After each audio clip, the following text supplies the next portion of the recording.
Science ল্যাবে দফায় দফায় শিক্ষার্থীদের মধ্যে সংঘর্ষ। প্রিয় দর্শক, সরাসরি যুক্ত করেছে আপনাদেরকে। আমরা এই মুহূর্তে রয়েছি রাজধানীর যে সায়েন্স ল্যাবে অবস্থান করছে এবং এখানে কিন্তু দফায় দফায় সংঘর্ষের ঘটনা ঘটছে। সবাই দফায় দফায় সংঘর্ষ ঘটছে। ছাত্রলীগ বনাম সাধারণ শিক্ষার্থীদের মধ্যে এই সংঘর্ষের ঘটনা ঘটছে এবং কিছুক্ষণ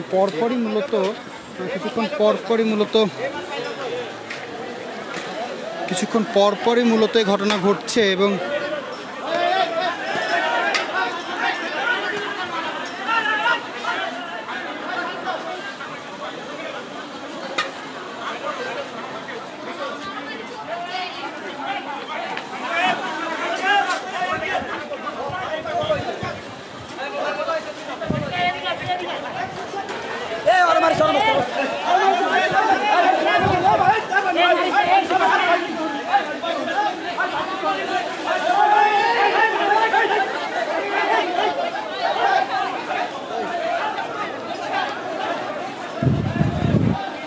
যতটা জানাচ্ছিলাম সায়েন্স ল্যাবে দফায় দফায় শিক্ষার্থীদের মধ্যে সংঘর্ষ এবং এখানে কিন্তু দেখা যাচ্ছে যে খুবই উত্তেজনা বিরাজমান এবং কিছুক্ষণ পরপরই দুই পক্ষের শিক্ষার্থীদের মধ্যে ধাওয়া পাল্টা ধাওয়ার ঘটনা ঘটছে। কিছুক্ষণ আগেই মূলত পুলিশ এই বিষয়টি নিয়ন্ত্রণের জন্য দুই পক্ষকেই ধাওয়া বা তাদেরকে আসলে নিয়ন্ত্রণের জন্য সরিয়ে দেওয়ার যে বিষয়টি সেটি তারা করতে গিয়েছিল এবং পাল্টাপাল্টি কিন্তু সাধারণ শিক্ষার্থীদের পাশ থেকে কিন্তু তাদেরকে পাল্টা ধাওয়া দিয়ে সাধারণ শিক্ষার্থীদের পাশ থেকে কিন্তু পাল্টা ধাওয়া দিয়ে এই পুলিশদেরকেও কিন্তু সরিয়ে দেওয়া হয়েছে, এমনটি কিন্তু দেখা গেছে এবং দুই পক্ষ কিন্তু তখন সরিয়ে দেওয়া হয়েছে এবং দফায় দফায় কিন্তু সংঘর্ষ ঘটনা ঘটছে। দফায় দফায় ককটেল বিস্ফোরণ করানো হচ্ছে এবং দেখা যাচ্ছে যে এই মুহূর্তে কিন্তু আবারও সাধারণ শিক্ষার্থী যারা রয়েছেন তারা কিন্তু পাল্টা আঘাত করছেন এবং ককটেল কিন্তু বিস্ফোরণ করছে। যখনই আসলে ধাওয়া দেওয়ার ঘটনাটি ঘটছে তখনই কিন্তু কিছুক্ষণ পরপরই মূলত ককটেল বিস্ফোরণ করানো হচ্ছে, এমনটি কিন্তু দেখা যাচ্ছে এবং সাধারণ যারা শিক্ষার্থী রয়েছেন তারা কিন্তু দফায় দফায় ককটেল বিস্ফোরণ কিন্তু করা হচ্ছে দুই পক্ষ থেকেই, বা ককটেল বিস্ফোরণের ঘটনা ঘটছে বা হচ্ছে এবং এই বিষয়টি কিন্তু আসলে যেটি বলা যায় যে এক ধরনের উত্তেজনা কিন্তু এই জায়গাটিতে কিন্তু বিরাজমান এবং কিছুক্ষণ পরপরই কিন্তু উত্তেজনা বিরাজ করছে। দফায় দফায় দুই পক্ষের মধ্যেই ধাওয়া পাল্টা ধাওয়ার ঘটনা ঘটছে এবং এখানে কিন্তু আগলা ইট মারা হচ্ছে। সাধারণ যারা পথচারী রয়েছেন তাদেরও কিন্তু এক ধরনের সমস্যা হচ্ছে, তার কারণ কাউকে ইট যখন মারা হচ্ছে তখন আসলে কাউকে দেখে মারা হচ্ছে না। তো সেই ক্ষেত্রে যারা সাধারণ যারা রয়েছেন, অর্থাৎ যারা সাধারণ পথচারী রয়েছেন তাদেরকে কিন্তু এক প্রকার দেখা যাচ্ছে যে তাদেরকেও চলতে কিন্তু এক প্রকার বেগ কিন্তু পেতে হচ্ছে। তো সব কিছু মিলিয়ে কিন্তু আসলে এক ধরনের ঘটনা কিন্তু আসলে এখানে যে ধাওয়া পাল্টা ধাওয়ার ঘটনা কিন্তু দফায় দফায় ঘটনা হচ্ছে এবং কিছুক্ষণ পরপরই মূলত দুই পক্ষের শিক্ষার্থীদের মধ্যে মূলত ধাওয়া পাল্টা ধাওয়ার ঘটনা ঘটছে। দর্শক, একটু তথ্য দিয়ে রাখি, গতকাল বা কোটা সংস্কার যে আন্দোলন, সেই আন্দোলন ধারাবাহিকতায় প্রধানমন্ত্রীর একটি বক্তব্যকে মূলত কোট করে সাধারণ শিক্ষার্থীরা রাজপথে নেমেছিল। বেলা 12টার থেকে তারা অবস্থান নিয়েছিল। তখনই মূলত যারা আন্দোলনকারী শিক্ষার্থী ছিল তাদের কাছে অভিযোগ আসে যে হলগুলোতে, ঢাকা বিশ্ববিদ্যালয়ের হলগুলোতে তাদের আন্দোলনরত শিক্ষার্থীদেরকে আটকে রাখা হয়েছে। তেমন একটি অভিযোগের ভিত্তিতেই মূলত হলগুলো থেকে সাধারণ শিক্ষার্থীদেরকে উদ্ধার করবার জন্য যারা আন্দোলনকারী শিক্ষার্থী রয়েছে তারা কিন্তু গিয়েছিল এবং মূলত তার বঙ্গবন্ধু হল, জিয়া হল থেকে ঘুরে তারা যখন অমর একুশে হলে আসে তখনই কিন্তু বিজয় একাত্তর হলে আসার পরপরই কিন্তু তাদের সাথে কিন্তু ছাত্রলীগের নেতাকর্মীদের সংঘর্ষের ঘটনা ঘটে এবং সেখান থেকেই মূলত উত্তাল হতে থাকে সারা দেশ এবং এই ঘটনাকে কেন্দ্র করে কিন্তু 200 অধিক আহতের ঘটনা ঘটেছে, হাসপাতালে ভর্তি রয়েছেন। তো সব কিছু মিলিয়েই সাধারণ শিক্ষার্থীদের এবং ছাত্রলীগের এই বিষয়গুলোর মধ্যে দিয়ে কিন্তু দুই পক্ষের মধ্যেই এক ধরনের উত্তেজনা কিন্তু বিরাজমান এবং তারা আজকে সকাল থেকেই রাজপথে অবস্থান নিয়েছে। ঢাকার বিভিন্ন গুরুত্বপূর্ণ সড়কের মোড়গুলোতে তারা অবস্থান নিয়েছে, যে মোড়গুলোতে মূলত শিক্ষা প্রতিষ্ঠানগুলো রয়েছে সেই মোড়গুলোতে অবস্থান নিয়ে তারা মূলত তারা অবস্থান নিয়েছে এবং অবস্থান নিয়ে তারা মূলত তাদের যে দাবি, সেই দাবির কথা বলছেন। তারা তাদের যে প্রথম সেই বক্তব্যের কথা বলছিলেন এবং তখনই কিন্তু আসলে ছাত্রলীগও কিন্তু পাল্টাপাল্টি কর্মসূচি দিয়েছিলেন যে তারা আসলে রাজপথে থাকবেন, কারণ তাদের নেতাকর্মীদেরকে দেখলেই আসলে যে ধরনের করা হয় এমন একটি অভিযোগের বিষয় নিয়ে কিন্তু তারা রাজপথে থাকবেন এবং তারা আসলে সকল ধরনের কোনো ঘটনা ঘটলে সেটি আসলে প্রতিহত করবেন, এমন ধরনের বিষয় নিয়ে কিন্তু রাজপথে ছিলেন। আমরা দেখতে পাচ্ছি যে এই পক্ষের অর্থাৎ ছাত্রলীগের কিছু নেতাকর্মী কিন্তু আহত হয়েছেন আগলা ইটের ইয়েতে এবং তাকে কিন্তু নিয়ে এই মুহূর্তে হাসপাতালে যাওয়া হচ্ছে। সেই বিষয়টি কিন্তু আপনাদেরকে যদি একটু দেখানোর চেষ্টা করি, এই মুহূর্তে কিন্তু ছাত্রলীগের অর্থাৎ নেতাকর্মীরা কিন্তু আহত হয়েছে, তাকে নিয়ে কিন্তু হাসপাতালে যাওয়ার ঘটনা কিন্তু ঘটছে। অর্থাৎ যে এই শিক্ষার্থীদের যে অবস্থানে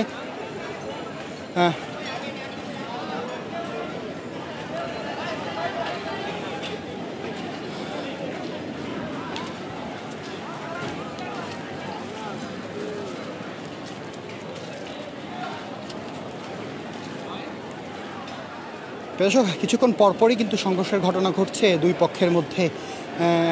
এক পাশে ছাত্রলীগ রয়েছে, অপর পাশে সাধারণ শিক্ষার্থীরা রয়েছেন, এবং যেটি আসলে দুই পক্ষ থেকেই কিন্তু যে সংঘর্ষের ঘটনা সেটি কিন্তু ধাওয়া পাল্টা ধাওয়ার ঘটনা ঘটছে, এবং দফায় দফায় ককটেল বিস্ফোরণের ঘটনা ঘটছে। এখানে কিন্তু দেখা যাচ্ছে যে সাধারণ শিক্ষার্থী যারা রয়েছেন তারা কিন্তু কিছুক্ষণ পরপরই ইট নিক্ষেপ করছেন, এবং অপর পাশ থেকে এই পাশে যারা রয়েছেন তারাও এই পাশের শিক্ষার্থীরাও ইট নিক্ষেপ করছে। সব কিছু মিলিয়ে আসলে এক ধরনের সায়েন্স ল্যাব এবং নিউ মার্কেট, এটি একটি গুরুত্বপূর্ণ একটি সড়ক, গুরুত্বপূর্ণ একটি এরিয়া। এই জায়গাটিতে মূলত এক ধরনের নিরাপত্তার একটি বিষয়, যে নিরাপত্তা একটি বিঘ্নর ঘটনা সেটি কিন্তু ঘটছে।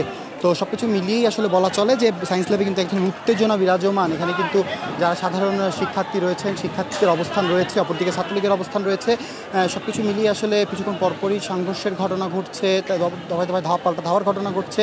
কিছুক্ষণ আগে পুলিশ এসেছিল ঘটনা নিয়ন্ত্রণের জন্য, তারা গিয়েছিলেন, দুই পক্ষকে সরিয়ে দেওয়ার জন্য তারা গিয়েছিলেন। তবে পাল্টাপাল্টিভাবে কিন্তু পুলিশকে দেখেও তারা ইট নিক্ষেপ করে ধাওয়া দিয়ে পুলিশদেরকেও, আইনশৃঙ্খলা বাহিনীর সদস্যদেরকেও সরিয়ে দিয়েছেন।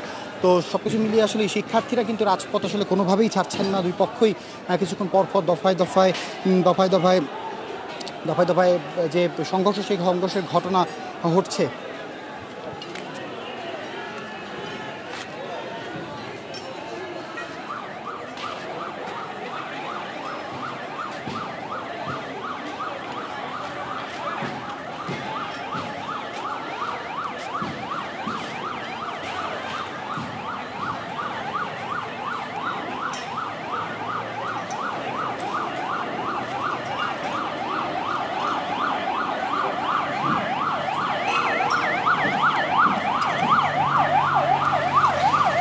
এখানে যে আরেকটি বিষয়, এখানে কিন্তু ইমার্জেন্সি যে সেবা দানকারী অ্যাম্বুলেন্স, সেই অ্যাম্বুলেন্সগুলোকে কিন্তু ছেড়ে দেওয়া হচ্ছে। অর্থাৎ যতই পিকেটিং হোক, পিকেটিং কিন্তু শিক্ষার্থীদের মধ্যে এই ধরনের সৌহার্দ্যপূর্ণ একটা আচরণ কিন্তু দেখা যাচ্ছে যে যখনই আসলে অ্যাম্বুলেন্সগুলো যাচ্ছে, অ্যাম্বুলেন্সগুলো দুই পক্ষই তখন পিকেটিং বন্ধ করে অ্যাম্বুলেন্সগুলোকে ছেড়ে দিচ্ছেন, এমনটি কিন্তু এখানে দেখা যাচ্ছে। এবং আমরা কিন্তু আমরা যখন এখানে এসেছি, অর্থাৎ আমরা 2টার দিকে আমরা কিন্তু এখানে এসেছি, তখনই আসলে দেখতে পেয়েছি যে এখানে এই ব্যাপারটি ঘটছে, যে সে শিক্ষার্থী যারা রয়েছে তারা আসলে পিকেটিং করলেও মূলত অ্যাম্বুলেন্সগুলোকে ছেড়ে দিচ্ছেন, এবং দফায় দফায় যে পিকেটিংয়ের যে ঘটনা সেটি কিন্তু ঘটানো হচ্ছে, এবং দুই পক্ষের মধ্যে ব্যাপক রকমের সংঘর্ষ কিন্তু চলছে কিছুক্ষণ পরপর।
দর্শক, আবারও সাধারণ শিক্ষার্থীদের পাশ থেকে কিন্তু ধাওয়া দেওয়ার ঘটনা ঘটলো, এবং এবার সাধারণ শিক্ষার্থীদের কিন্তু চিৎকার করে মূলত ধাওয়া দিয়ে যারা ছাত্রলীগের নেতাকর্মী সহ যারা নেতাকর্মী ছিলেন তাদেরকে কিন্তু সরিয়ে দিলেন। এবং এখানে